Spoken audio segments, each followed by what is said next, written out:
Isa siya sa 8 first-time doctors na kasama sa Doctors to the Barrios program ng DOH.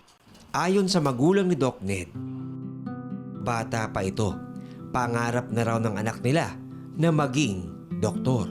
Kahit na walang pera, alam ko talaga na mahal ang sa medicine, pero God provide a way. Sa Kanya, nakahingi kami ng study now, pay later. Bilang ganap na doktor, maglalakbay si Doc Ned sa isang lugar na puno ng agam-agam. Parang nakaka-pressure. Kasi first job ko din to as a doctor. And since walang doktor doon sa munisipyo na taga doon talaga, kailangan ng DTTB from DOH.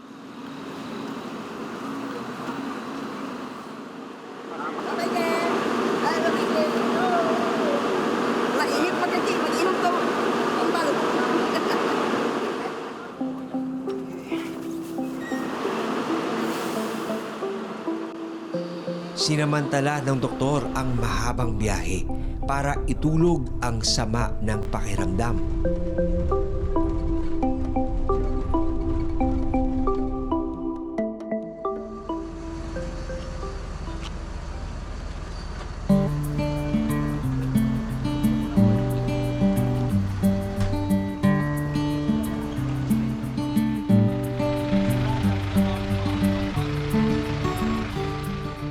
Ganun lang siya.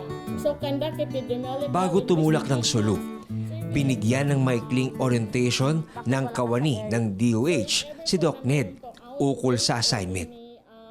Nakasaad po dito na ang mga DTTB natin is they are deployed talaga po sa mga GIDA areas or doon talaga sa mga doctorless area para po yung health access natin sa mga tao is mapabilis lang or mapadali lang.